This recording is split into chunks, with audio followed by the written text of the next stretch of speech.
Assalamualaikum warahmatullahi wabarakatuh. Apa kabarnya anak-anak semuanya? Semoga kalian selalu sehat dan selalu dalam lindungan Allah Subhanahu wa Ta'ala ya. Amin ya rabbal alamin.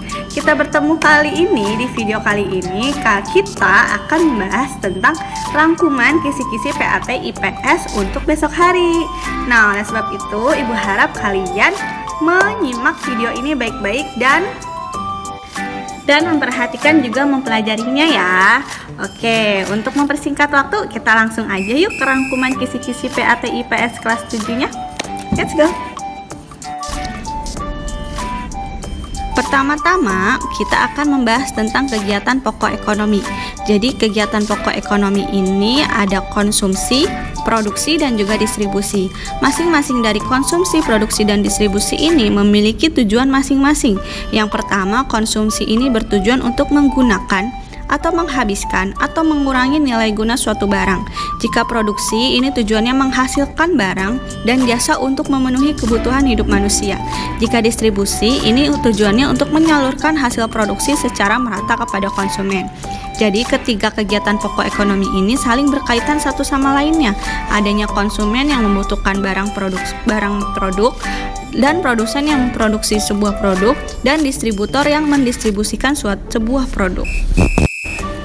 Nah, selanjutnya ini masih tentang kegiatan pokok ekonomi, tapi ini adalah contoh-contohnya. Jadi, kalau konsumsi itu contohnya adalah ketika kita memakai baju, mengkonsumsi makanan, dan juga membeli sepatu. Nah, itu merupakan contoh dari kegiatan pokok ekonomi konsumsi. Kalau produksi, contohnya ini adalah membuat makanan, terus juga pabrik membuat baju dan juga bertani. Kalau distribusi, ini contohnya mengantarkan semen dari pabrik menuju material, mengantarkan makanan dari restoran menuju konsumen, dan mengantarkan pakaian dari pabrik menuju konsumen. Nah, itu merupakan contoh-contoh kegiatan pokok ekonomi dalam konsumsi, produksi, dan juga distribusi. Selanjutnya kita akan lanjut ke permintaan dan penawaran. Di sini kita akan lebih membahas tentang hukum penawaran dan juga permintaan. Ayo, masih ada yang ingat nggak anak-anak? Hukum penawaran bunyinya makin rendah harga suatu barang, makin sedikit jumlah barang yang ditawarkan. Sebaliknya, semakin tinggi harga suatu barang, makin banyak jumlah barang yang ditawarkan. Nah, dari bunyi hukum penawaran tersebut berarti ketika produsen menawarkan suatu benda atau barang dengan harga yang rendah, maka mereka akan menawarkan benda dan barang tersebut dengan jumlah yang sedikit. Ketika mereka menawarkan benda atau barang dengan harga yang tinggi, maka mereka akan menawarkannya dengan harga jumlah yang banyak. Mengapa demikian? Supaya produsen tersebut mendapatkan untung. Nah, kita lanjut ke hukum permintaan. Bunyinya, makin tinggi harga barang, makin sedikit permintaan barang tersebut. Sebaliknya, semakin rendah harga, maka semakin banyak permintaan. Maksud dari bunyi hukum permintaan tersebut bahwa bahwa makin tinggi harga barang yang ditawarkan produsen, maka makin sedikit permintaan yang diminta oleh konsumen. Sebaliknya, semakin rendah harga barang yang ditawarkan oleh produsen, maka semakin banyak permintaan yang diminta oleh konsumen. Mengapa demikian? Karena konsumen kan ingin harga yang terjangkau. Seperti itu. Nah, selanjutnya kita akan membahas faktor-faktor yang mempengaruhi permintaan. Ternyata permintaan tersebut ada faktor-faktor yang mempengaruhi. Pertama, harga barang itu sendiri. Bila harganya murah atau rendah, tingkat permintaan pasti akan tinggi.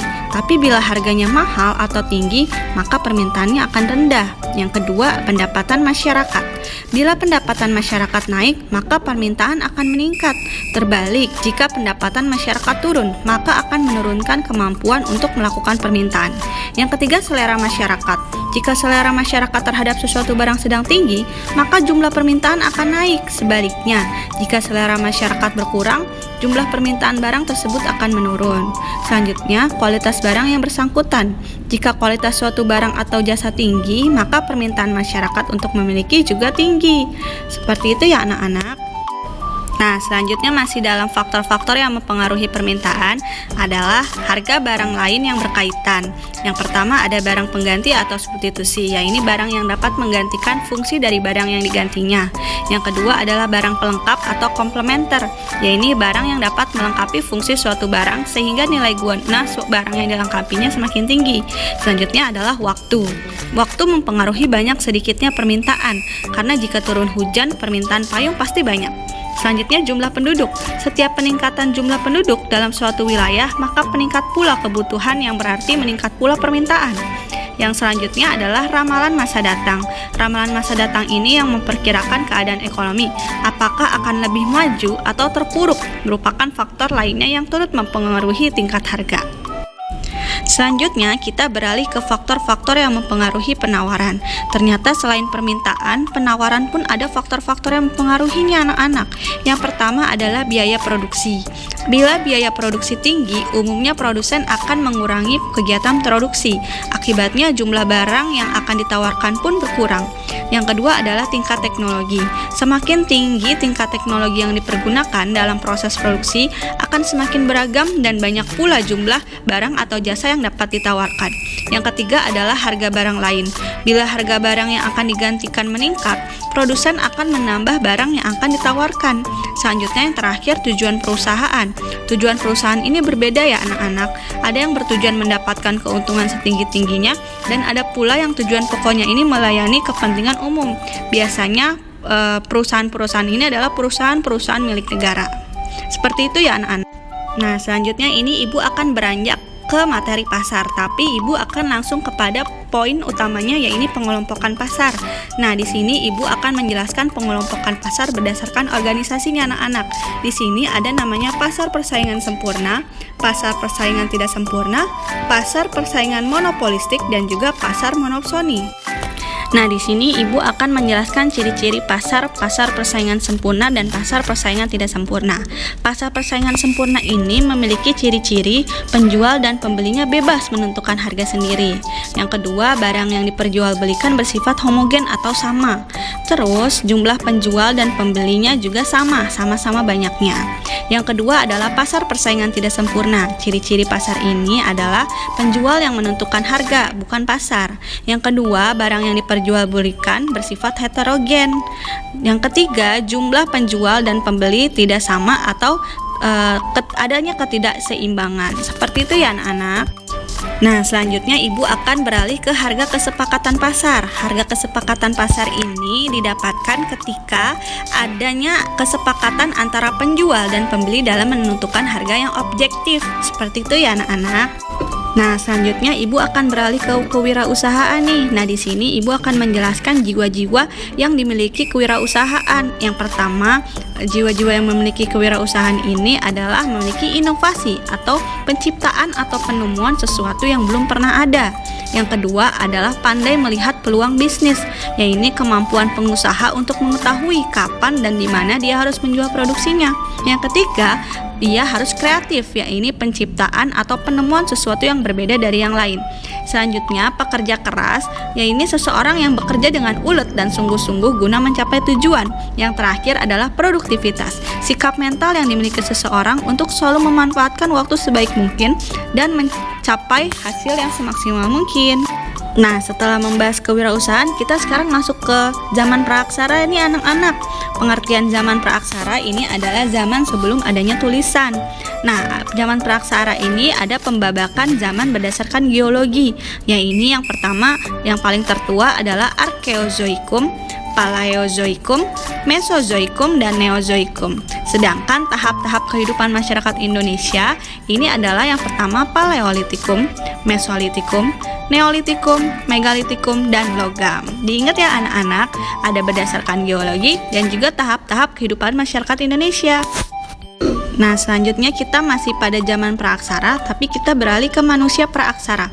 Manusia praaksara itu manusia-manusia yang hidup pada zaman praaksara anak-anak. Yang pertama ada Pithecanthropus. Nah, Pithecanthropus ini memiliki ciri-ciri mempunyai bentuk tubuh yang tegap. Tinggi badannya sekitar 160 sampai 180 cm. Pada bagian belakang kepala mempunyai bentuk yang lebih menonjol. Mempunyai bentuk dagu yang lebih kecil dengan rahang menonjol ke depan. mempunyai volume otak sekitar 900 cc, mempunyai bentuk wajah yang hampir menyerupai monyet. Yang kedua, Meganthropus. Meganthropus ini memiliki ciri-ciri otot kunyah gigi dan rahang besar dan kuat, berbadan tegap dengan tonjolan tajam di belakang kepala, bertulang pipi tebal dengan tonjolan kening yang mencolok, tidak berdagu. Selanjutnya yang terakhir adalah Homo. Ciri-cirinya adalah mukanya datar dan lebar, volume otak 1630 cc, memiliki tinggi badan sekitar 130-210 cm, berbadan tegap, letak hidung dan mulut agak jauh, diperkirakan sudah mampu membuat alat-alat dari batu dan tulang. Nah, itu dia ciri-ciri manusia praaksara zaman dulu, anak-anak. Nah, ini ada macam-macam manusia praaksara nih. Ternyata Pithecanthropus ini ada macam-macamnya. Yang pertama, Pithecanthropus erectus yang artinya manusia kera yang berdiri tegak. Yang kedua, Meganthropus, ada Meganthropus paleojavanicus yang artinya manusia raksasa dari Jawa. Yang terakhir adalah Homo, ya ini adalah Homo soloensis, manusia praaksara dari Solo, Homo wajakensis, manusia praaksara dari Wajak, Homo floresiensis, manusia praaksara dari Flores, dan Homo mojokertensis, ya ini manusia praaksara dari Mojokerto. Diingat-ingat ya anak-anak. Nah, selanjutnya ini adalah ciri-ciri utama kebudayaan pada masa praaksara. Ada berburu dan mengumpulkan makanan. Ciri-cirinya adalah food gathering atau masih mencari makanan. Alatnya berupa kapak perimbas atau cuper, hidupnya berkelompok, meninggalkan sampah dapur atau kejokon mendinger, dan tinggal di gua-gua. Yang kedua, bercocok tanam dan beternak. Ciri-cirinya food producing atau sudah menghasilkan makanan. Batunya sudah diasah hingga halus. Alat yang digunakan adalah kapak persegi, kapak lonjong, dan alat-alat obsidian. Melakukan barter dan bertempat tinggal tetap. Yang ketiga adalah megalitikum atau zaman batu besar. Ya, ini benda peninggalannya adalah menhir, dolmen, sarkofagus, peti kubur batu, dan lain-lain. Terdapat peralatan yang terbuat dari batu besar. Muncul kepercayaan animisme dan dinamisme. Masa perundian atau masa kemahiran teknik atau logam. Ya, ini ciri-cirinya sudah ditemukan teknik dalam mengelola logam. Ya, ini tempah, serperdu, bilvalve. Lalu membuat perkakas dari logam, dan benda peninggalannya ada nekara, moko, kapak, perunggu. Selanjutnya, ini adalah berakhirnya masa praaksara dan masuknya agama Hindu-Buddha di Indonesia. Pada zaman dulu, bangsa Indonesia ini meninggalkan zaman prasejarah atau praaksara setelah ditemukannya batu tertulis yang dari kerajaan Kuta yang disebut Prasasti Yupa yang ada di Kalimantan Timur. Nah, selanjutnya adalah teori masuknya agama Hindu-Buddha. Di sini ada 4 teori nih yang mengatakan agama Hindu-Buddha masuk ke Indonesia. Yang pertama adalah teori Brahmana. Teori Brahmana ini menyatakan bahwa agama Hindu-Buddha ini masuk ke Indonesia dibawa oleh para kaum Brahmana atau kaum pemuka agama dari India yang diundang para penguasa Indonesia untuk mengajarkan ilmu pengetahuan dan memimpin upacara keagamaan. Yang kedua, teori Ksatria. Nah, teori Ksatria ini menyatakan bahwa agama Hindu-Buddha ini masuk ke Indonesia dibawa oleh para kaum Ksatria atau raja-raja dari India yang bermigrasi ke Nusantara karena kalah peperangan di negaranya dan membantu peperangan yang ada di Nusantara dan diberi tanah oleh kerajaan yang dibantu oleh raja-raja dari India tersebut, dan juga terjadi perkawinan dengan warga Indonesia. Yang ketiga adalah teori Vaishya. Teori Vaishya ini menyatakan bahwa agama Hindu-Buddha masuk ke Indonesia dibawa oleh para pedagang dari India yang datang dan bermukim di Indonesia dan berinteraksi dengan orang-orang di Indonesia. Yang keempat adalah teori arus balik. Teori arus balik ini menyatakan bahwa bangsa Indonesia yang aktif dalam memadukan unsur-unsur kebudayaan India. Seperti itu anak-anak.